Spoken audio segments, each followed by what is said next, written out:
Hey there, welcome to today's episode. We're diving into a topic that's really close to home for many of us, relationships where you might be giving your all, but you're not getting the same in return. We're going to talk about the 7 attitudes of someone who only uses you and doesn't care about you. These are the signs that tell you if someone's in your life for all the wrong reasons, and how to recognize when it's time to make a change for your own well-being. Now, we've all had those moments where we question a friendship, a relationship, or even a family connection, but sometimes it's hard to put your finger on what's wrong. So today, we're breaking it all down: the red flags, the warning signs, and those gut feelings that you should never ignore. And remember, this isn't about blaming or being negative. It's about helping you find relationships that lift you up and bring value to your life, rather than drain and use you. Stick around, because by the end of this episode, you'll have the tools to identify unhealthy patterns and start making decisions that are best for you. And hey, if you find value in what you hear today, don't forget to hit that like button. Share this episode with friends and family. And of course, subscribe for more content on self-improvement, motivation, and living a life aligned with your values. One-sided effort examined. Ever felt like you're the only one putting in the effort in a relationship? It's like you're rowing a boat by yourself, while the other person is just sitting there watching you struggle. One-sided effort is a huge red flag that someone might be using you, and it can happen in any kind of relationship: friendships, romantic partnerships, even family connections. Imagine this scenario. You're always the one making plans. You're the one calling, texting, checking in. You remember their birthday, their important events, and you're always there to support them when they're feeling down. But what happens when the tables are turned? When you need a friend to lean on, or someone to celebrate your wins? Suddenly, they're too busy, swamped with work, or just MIA. It's like they've got a million reasons why they can't be there for you, but no hesitation when it's time for you to be there for them. And here's the thing, it's not always that obvious. Sometimes it's little things that add up over time. Maybe you're always the one suggesting where to go or what to do, and they just go along with it without putting in any effort to make the hangout happen. Or maybe they expect you to make the drive to see them every single time, but they never come to your side of town. Little by little, you start feeling like you're carrying the weight of the relationship on your own. It's like having a friend who only calls you when they're having a rough day and need to vent. You drop everything, pick up the phone, and listen. But when you try to talk about what's going on in your life, they either cut you off, don't listen, or change the subject back to themselves. You start to feel like a therapist instead of a friend, someone who's there to listen and support, but doesn't get the same care in return. A good example of one-sided effort can happen in romantic relationships too. Let's say you're dating someone, and you're always doing thoughtful things for them. You surprise them with their favorite coffee, plan cute date nights, and go out of your way to make them feel special. But when was the last time they did the same for you? Do they put in the same effort to make you feel appreciated, or are they just along for the ride, enjoying all the love and attention you give without ever giving it back? Seneca, the Stoic philosopher, once said, "We are more often frightened than hurt, and we suffer more in imagination than in reality." And that's especially true when it comes to one-sided relationships. We often imagine that if we stop putting in all the effort, the relationship will just fall apart. But if that's the case, if the relationship is only standing because you are holding it up, then is it really a relationship worth keeping? Here's a relatable situation. You have a friend who's always needing help. They call you up to ask for advice, favors, or even money. You're always there to help because that's who you are. a caring, supportive person, but then one day you need help moving, or you need a ride to the airport, and suddenly they're nowhere to be found. Oh man, I wish I could, but I'm just so busy. And you think, busy? You weren't too busy when you needed me last week. It's like they only remember you exist when they need something from you, and that's not fair. What can you do if you're realizing that you're putting in all the effort? First, it's okay to pull back a little. You don't need to be the one constantly making plans or reaching out. See what happens when you stop being the giver for a while. Does the other person step up and put in some effort, or do they just disappear? A real friend or partner will notice that you're not reaching out as much and will want to keep the relationship going. Another thing to try is having a conversation. Let the other person know how you're feeling, not in a blaming way, but in an honest, open way. You might say something like, "Hey, I feel like I'm always the one reaching out and making plans, and I'd love for it to be more balanced." Sometimes people don't even realize they're not putting in enough effort, and giving them a chance to step up can change the dynamic for the better. But if nothing changes, it's time to reevaluate the relationship. You deserve connections where you feel valued and appreciated, not drained and taken for granted. Epictetus. Another Stoic would remind you that you have control over your actions and choices, not over how others treat you. So, choose to surround yourself with people who lift you up, not those who only take and never give. Ultimately, healthy relationships are about balance, mutual effort, and support. You shouldn't have to chase someone to be in your life, and you shouldn't feel like you're the only one who cares. It's okay to want relationships where the effort goes both ways, where both people show up, reach out, and make each other feel seen, heard, and loved. 2. Selective availability, highlighted. All right, let's talk about selective availability. You know those people who always seem to be around when it benefits them, but when you really need them, they're nowhere to be found. That's the hallmark of someone who's using you. They're available when it's convenient or fun for them, but when the tables turn and you need some support, they're suddenly too busy or going through a lot. Here's what it looks like in real life. You've got a friend who's down to hang out when they need a night out to let loose, or when they're feeling bored and have nothing else going on. They'll call you up like, "Hey, let's do something tonight." But when you're the one reaching out saying, "Hey, I could really use someone to talk to," you get the cold shoulder. They hit you with excuses like, "Sorry, I'm just swamped with work." Or they take forever to respond to your text, if they even respond at all. Or maybe you're dating someone who's great at showing up when they need something from you. They come around when they're going through a tough time, need a favor, or want you to go somewhere with them. But when you're struggling and need them to show up for you, they're mysteriously unavailable. You might say something like, "I'm feeling a bit down today. Do you think we can talk?" And instead of support, they respond with, "Yeah, I'm not really in the mood for that right now."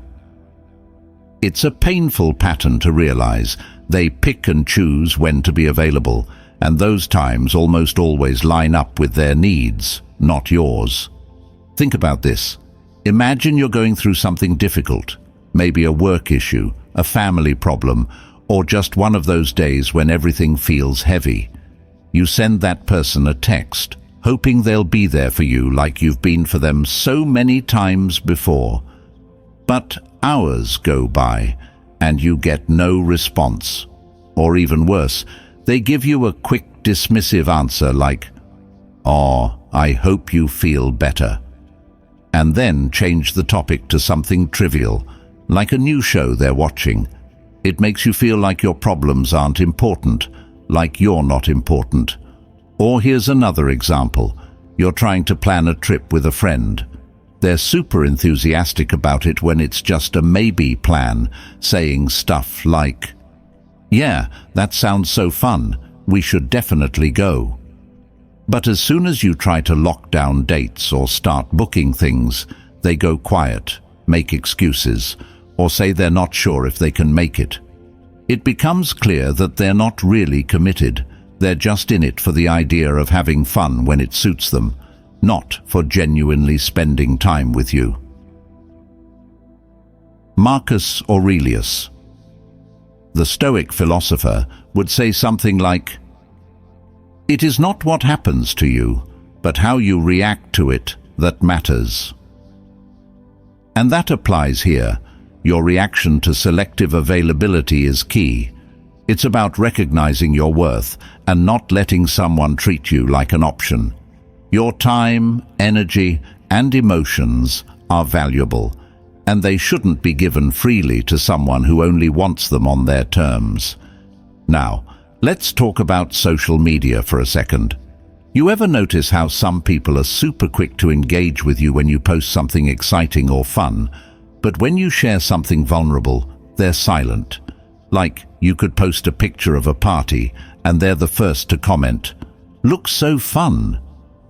But if you post about feeling down or going through a tough time, they don't engage at all. It's like they only want to be associated with the highlight reel of your life, not the real stuff that makes up who you are. So, what can you do about it? First, recognize it for what it is: conditional care. If someone is only there for you when it benefits them or when things are easy and fun, they're not truly showing up for you. A real relationship, whether it's a friendship or something romantic, involves being there for each other through the ups and the downs, not just when it's convenient. Next, set some boundaries.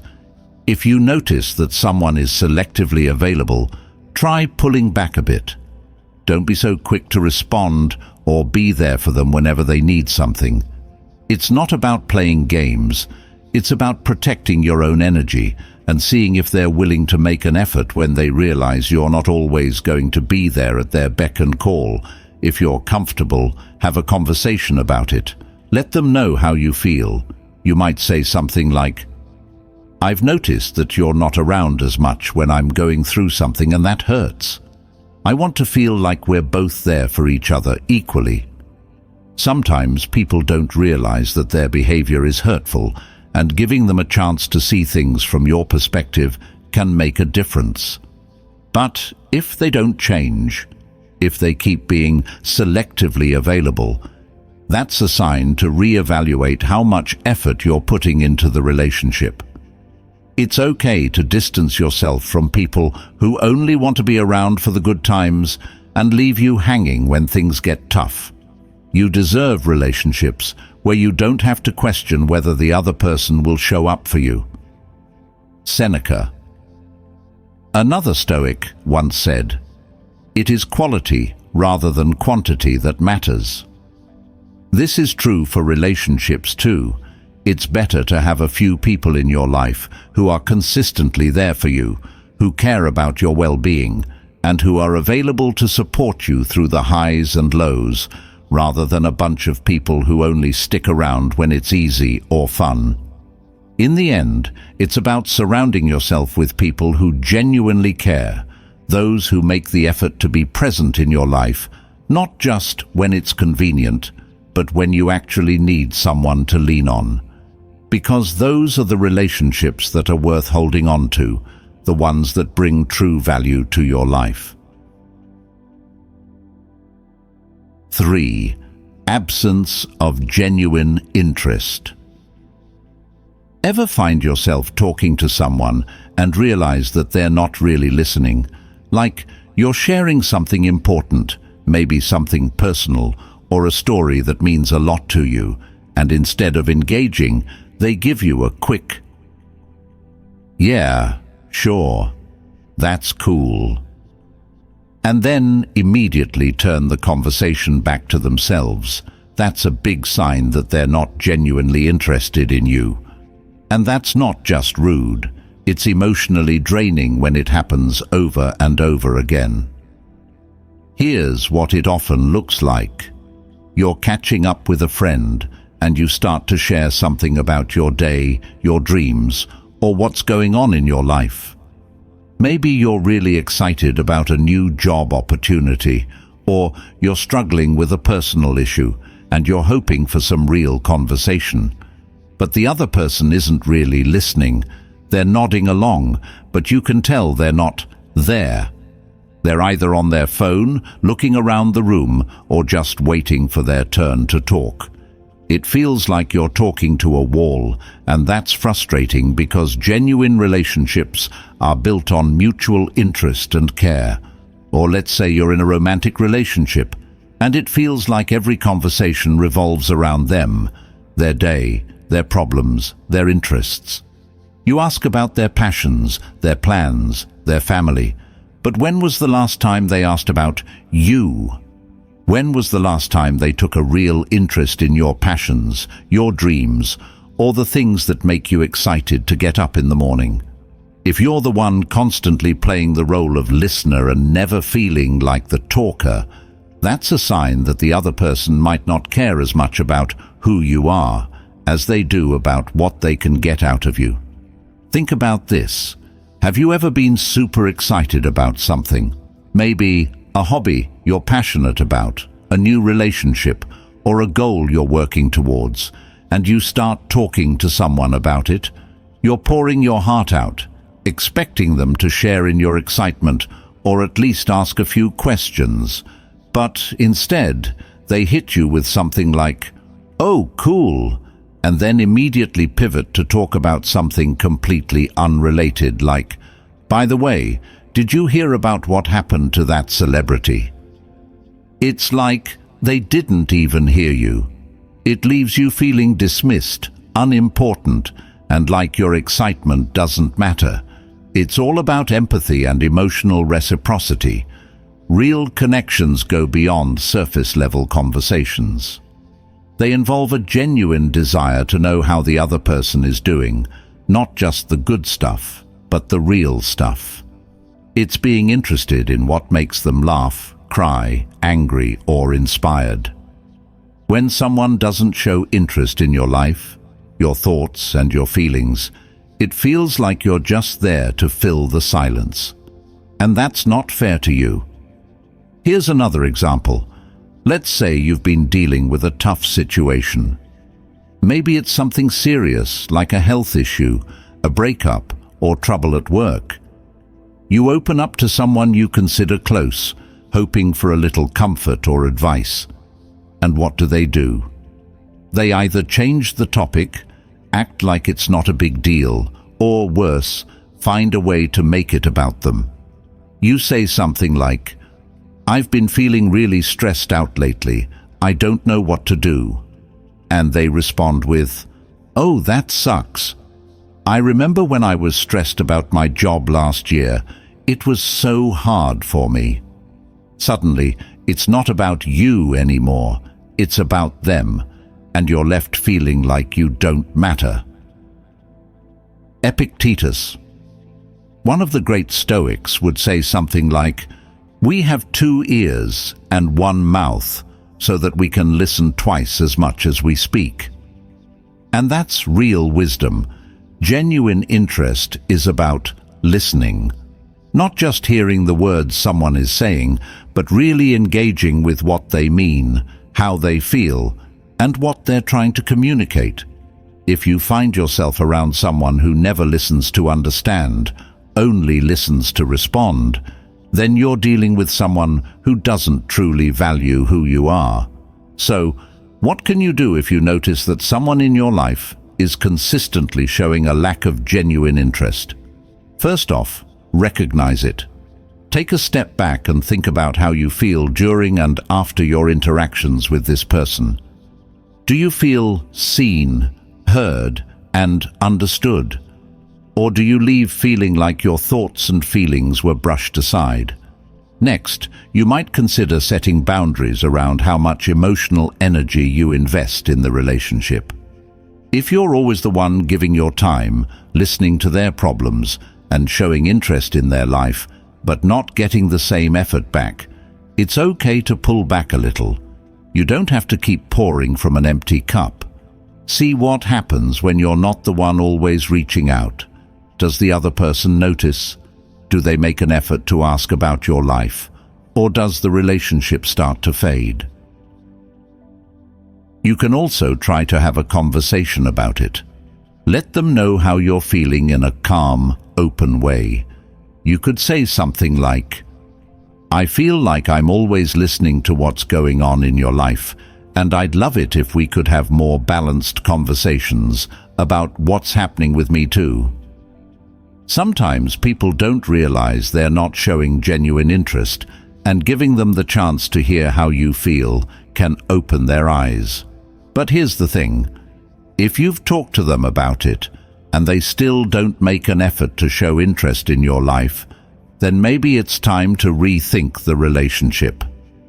It's not selfish to want connections that make you feel valued and understood. It's necessary. You deserve to be around people who care to know the real you, who listen without judgment, and who ask about your life not because they have to, but because they genuinely want to.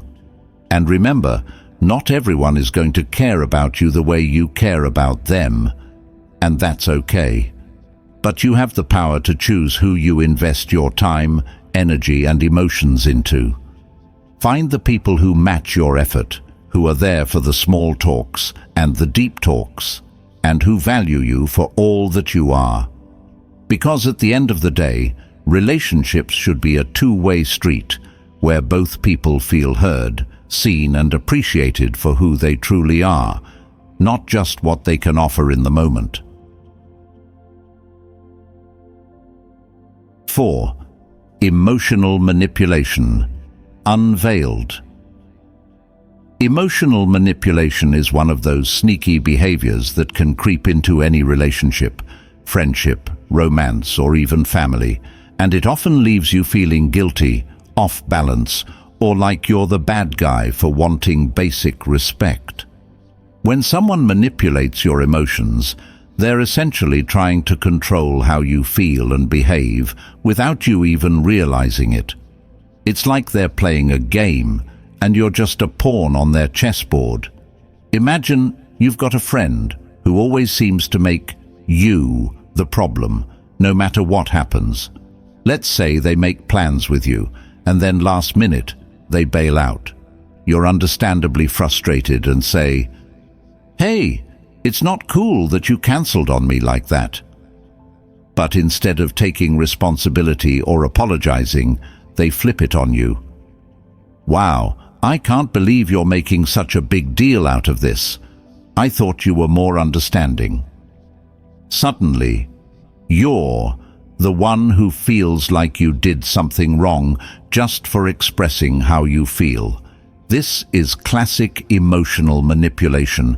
It shifts the blame from them to you, making you feel guilty for even bringing up an issue.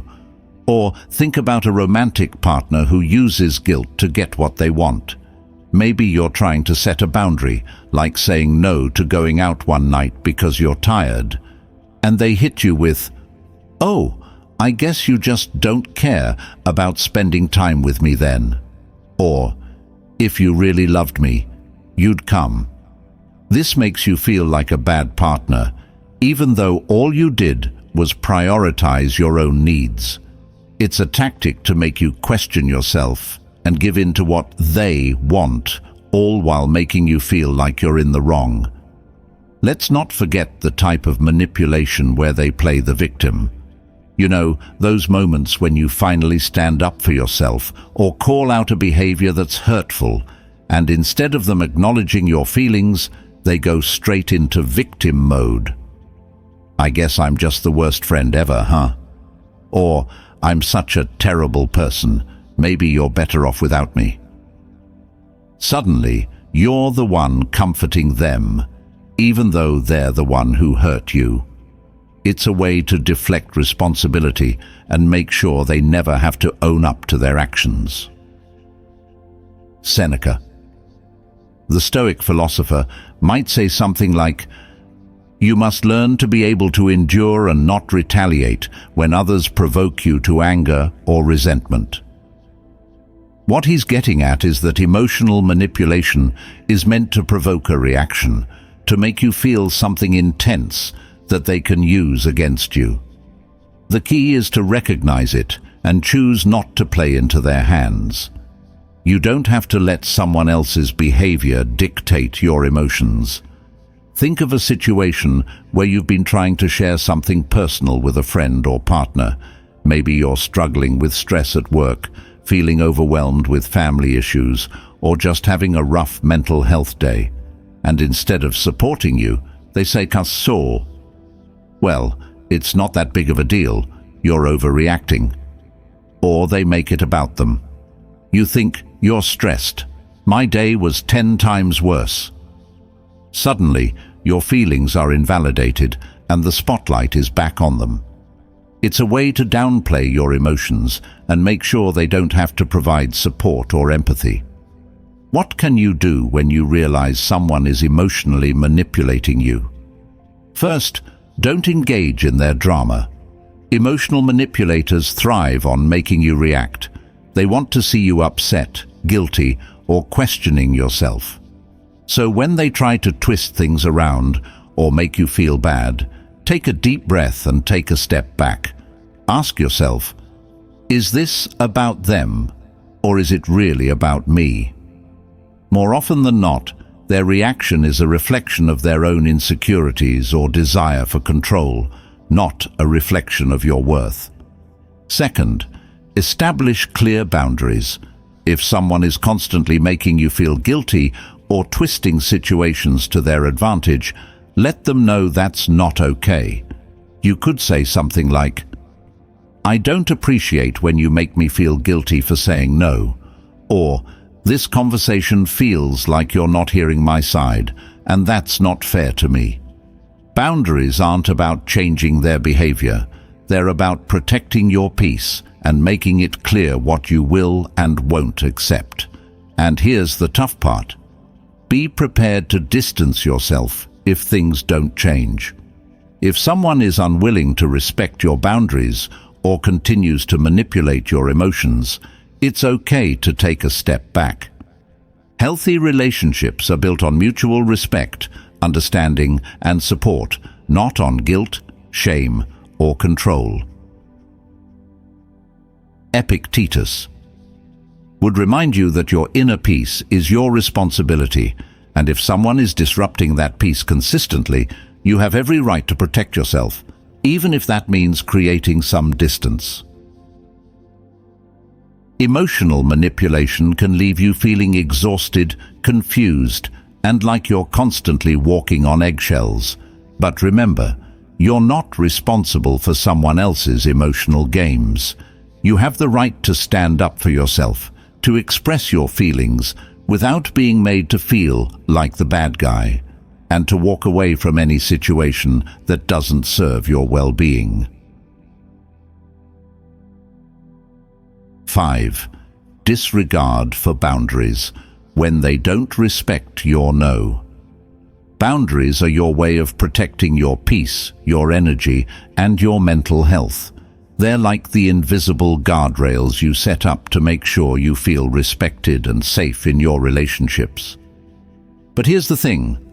Not everyone respects those boundaries, and when someone constantly disregards them, it's a clear sign that they might be using you or don't truly care about your needs. Let's break it down. Imagine you have a friend who always wants to hang out, and you genuinely enjoy spending time with them. But there are times when you just need a night to yourself, a chance to recharge, catch up on your own hobbies, or simply relax. You say something like, "Hey, I think I'm going to stay in tonight. I need some alone time." And instead of respecting that, they respond with, "Oh, come on, don't be boring. We never hang out anymore." Or, I thought we were close. Why are you ditching me? Suddenly, they've taken your no as a challenge, and you're left feeling guilty for even setting a boundary in the first place.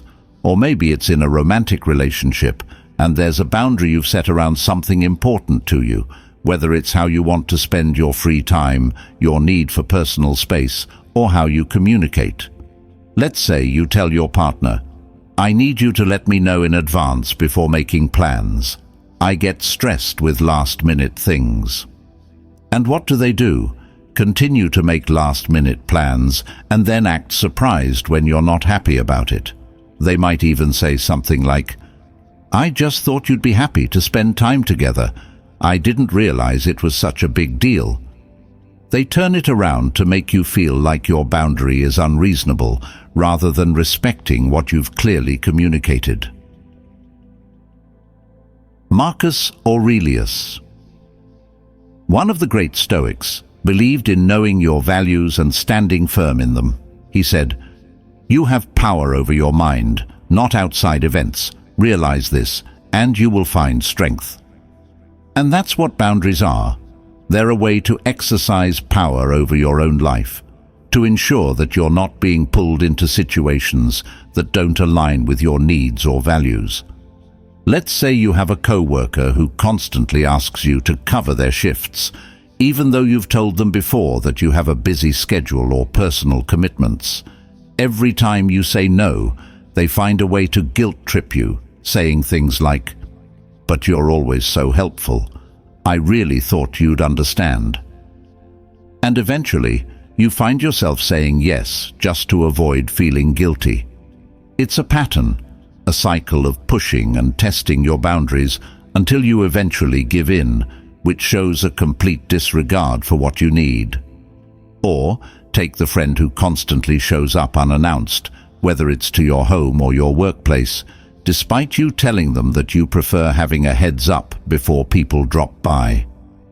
They brush off your request like it's no big deal, saying, Oh, I didn't think you'd mind. Or, We're friends, we don't need formalities like that. It might seem harmless at first, but over time it starts to feel like your preferences, your comfort, and your boundaries don't matter to them as much as their own desires. So what do you do when you're faced with someone who doesn't respect your boundaries? The first step is to be clear and consistent. Sometimes people don't respect boundaries because they don't fully understand them, or they think you're not serious. So be direct. Let them know exactly what your boundary is and why it's important to you. For example, I need you to respect my time when I say I'm not available. Or, it's important to me that you let me know before dropping by my place. Second, don't apologize for your boundaries. You're not being difficult or too sensitive by setting limits on what you're comfortable with. You're allowed to say no without feeling guilty. Your boundaries are there for a reason. They protect your mental health, your time, and your well-being. Remember, setting a boundary isn't about controlling someone else's behavior. It's about protecting your own space. And here's a big one. Follow through with consequences. If you've set a boundary and someone continues to ignore it, it's okay to take action. That might mean distancing yourself from the person, reducing the amount of time you spend with them, or refusing to engage when they push against your limits. For example, if someone keeps calling you late at night despite you asking them not to, let them know, I won't be answering calls after 10 p.m. anymore. And then stick to it. It's not about being harsh, it's about standing up for your own needs and making sure that they're respected. Epictetus would remind you that you have control over your own actions and choices, not over how others react. You can't force someone to respect your boundaries, but you can decide how you respond when they don't. It's about taking ownership of your life and your relationships, and choosing to surround yourself with people who respect and support your well-being. Ultimately, Boundaries are a sign of self-respect. They're a way of telling the world, this is what I need to feel safe, valued, and happy. And if someone can't respect that, then it's okay to create some distance. You deserve relationships where your voice is heard, your needs are met, and your boundaries are honored. 6. Superficial connection. Exposed. All right, let's talk about those relationships that look great on the outside, but feel empty on the inside. You know, those connections that are all about having fun, partying, and looking like you're the best of friends. But when it comes to the real stuff, like vulnerability, support, or deep conversations, there's just nothing there. This is what we call a superficial connection, and it's one of the big signs that someone might be using you rather than genuinely caring for you. Picture this. You have a friend who's always down for a good time. They're the life of the party. They know all the spots to hang out, and they love taking photos to show off how much fun you're having together. And while all of that's great, you start to notice something. When you're going through something tough or need someone to talk to, they're either unavailable, disinterested, or they brush it off like it's not a big deal. It's like they only want to be around for the highlight reel of your life, the parts that make things look fun and exciting, but they don't want to deal with the deeper, real moments that don't fit into that picture-perfect image. And let's be real, that can hurt. Because at first, it feels like you've got this great connection, like you're inseparable and share all these great memories. But over time, you start to realize that there's no real depth to the relationship. They don't ask about your feelings, your dreams, or what's really going on in your life. It's all surface level. It's all about the moment, not about you as a person. Marcus Aurelius. The Stoic emperor talked a lot about focusing on what's real and not getting distracted by appearances. He said, "Look beneath the surface. Let not the several qualities of a thing nor its worth escape thee." In other words, real value lies in what's below the surface, not in how things appear on the outside. And the same goes for relationships. A connection that's only skin deep, that doesn't involve real emotional investment, isn't a connection that's going to bring true meaning or support to your life. Think about a romantic relationship where everything seems great on the surface. Cute dates, fun outings, lots of laughs. But when you try to talk about your deeper feelings, your fears, or your aspirations, it feels like there's a wall between you. They might respond with, "Let's not talk about that right now, let's just have fun." Or they change the subject to something light and easy. It starts to feel like they're not interested in the real you, just the happy, fun version that's easy to be around. It's like you're wearing a mask when you're with them, always trying to keep things light and enjoyable because you know they don't want to go any deeper. Or let's say you're dealing with a personal crisis, maybe a family issue, a health scare, or you're just going through a tough emotional time. You try to reach out to this friend who you thought you were close to, hoping for some real support. But they either don't respond, act uncomfortable, or say something like, "I'm sure it'll work out. Let's talk about something else." Making it clear that they don't want to deal with the messy parts of your life. It leaves you feeling like your struggles aren't valid, like they don't want to know the real, complex version of you. And here's a big clue: social media. Ever have those friends who love tagging you in posts, taking pictures together, and showing off your friendship online? But then you realize that all your interactions are purely for the gram or TikTok, and when it comes to actually spending time together in a meaningful way, they don't put in the effort. It's all about creating a certain image of your relationship, but not actually investing in the relationship itself. So, what can you do if you're in a relationship that feels superficial? First, try to dig a little deeper yourself. The next time you're hanging out, steer the conversation away from the usual small talk or fun topics and ask something more meaningful, like, "What's something that's been on your mind lately?" Or, "Is there anything you're struggling with right now?" If they respond and start to open up, that's a great sign that they're willing to go deeper. But if they brush it off or don't seem interested, then it's a sign that they might not be looking for that kind of connection. Second, think about how balanced the relationship feels.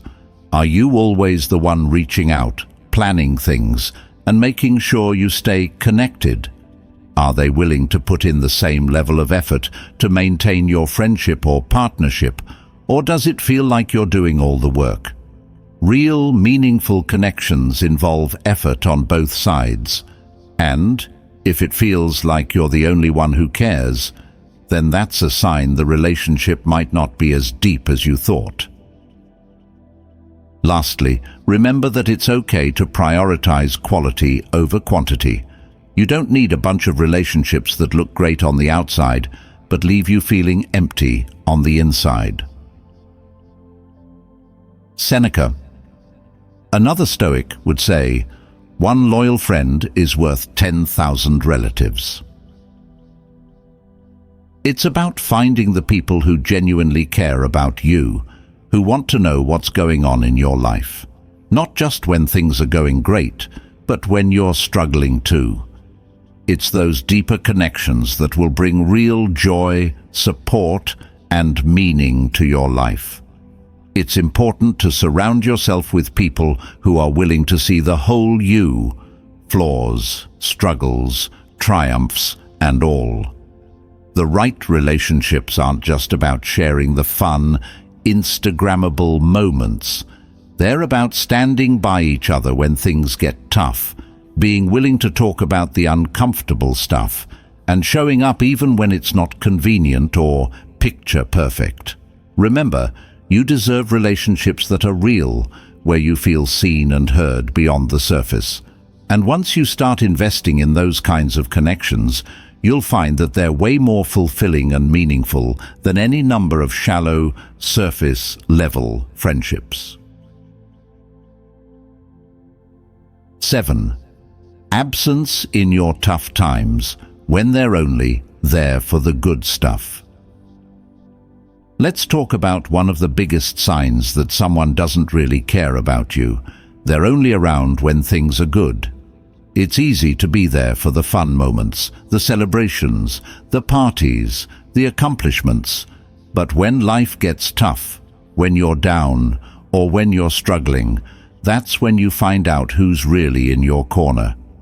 If someone isn't willing to show up when you need support, it's a strong indicator that they're not in the relationship for you, but for the benefits of being around you when it's convenient or entertaining.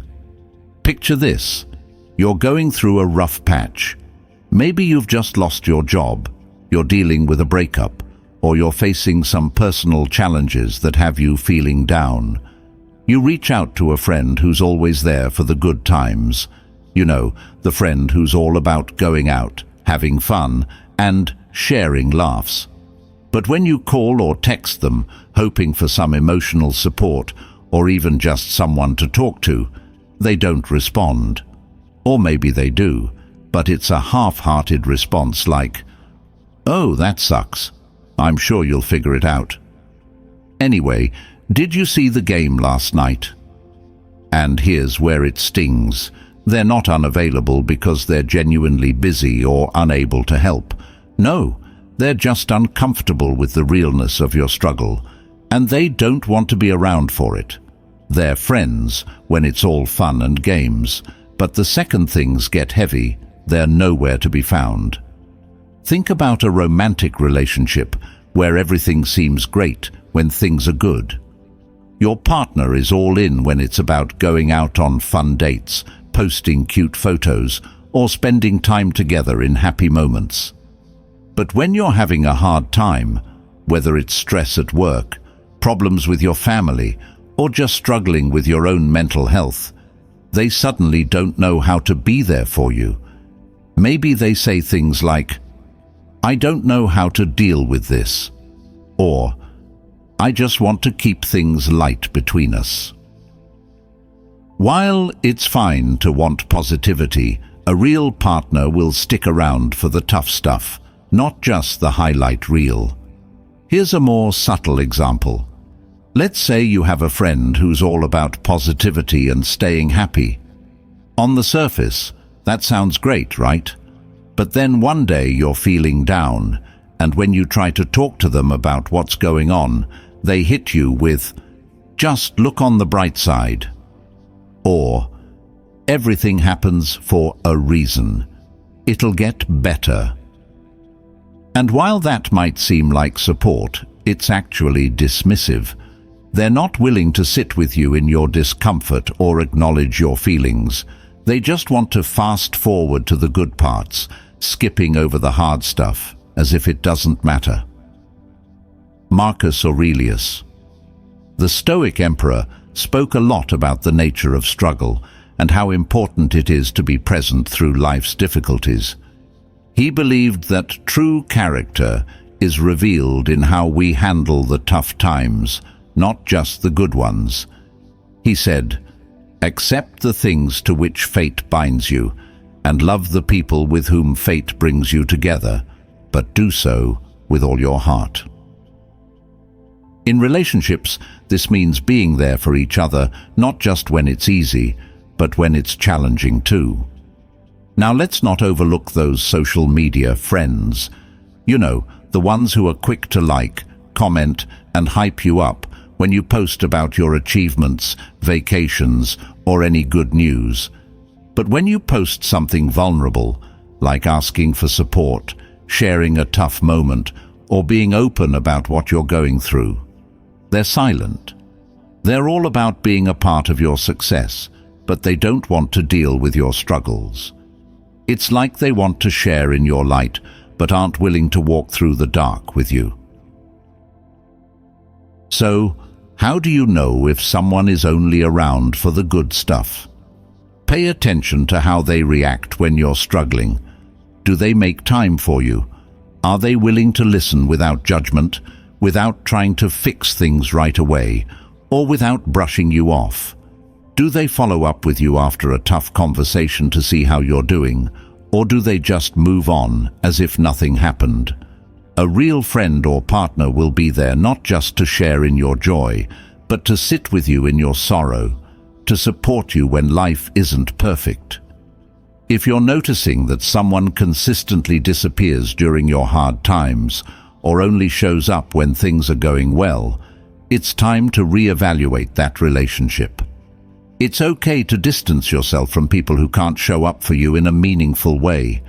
You deserve connections where you don't have to hide your struggles or pretend like everything is okay just to keep someone around. If you feel comfortable, you can have a conversation about it. Let them know how their absence makes you feel. You could say something like, "I've noticed that you're always there for the fun times, but when I'm struggling, it feels like I'm on my own. I want a friend who's willing to be there for all of it." This isn't about blaming them or attacking their character. It's about expressing your need for a balanced, supportive relationship. But here's the truth. If they're not willing to be there for you during your tough times, then they're not really in the relationship for you.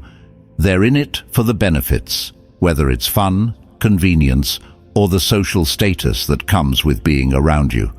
And while that might be hard to accept, it's better to have a few people who show up for the real, raw, imperfect parts of your life than to have a lot of people who are only there when it's easy. Seneca, the Stoic philosopher, once said, "It is not the man who has too little, but the man who craves more that is poor." In the context of relationships, this means that someone who's only there for the more of life, the fun, the excitement, the highs, is missing out on the depth and richness of true connection.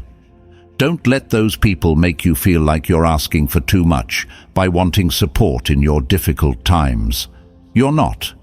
You deserve friends, partners, and connections that are willing to stick around when life isn't easy, who make the effort to show up when you're struggling, and who are willing to walk with you through all of life's ups and downs.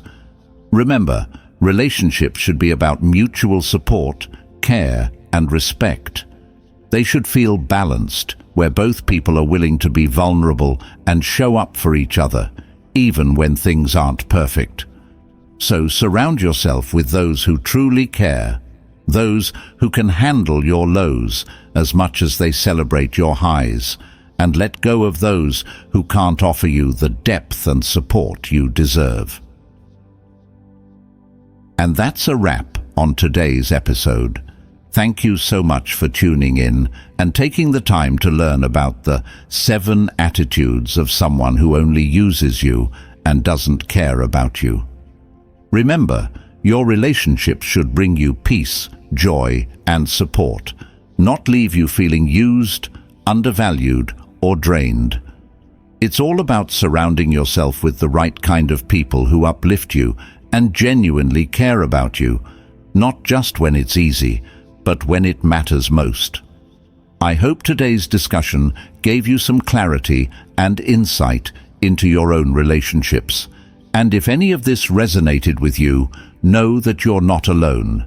It's okay to reevaluate who gets access to your life. You deserve to be surrounded by those who respect your boundaries, care for your well-being, and truly appreciate who you are. If you enjoyed this episode, please make sure to hit that like button.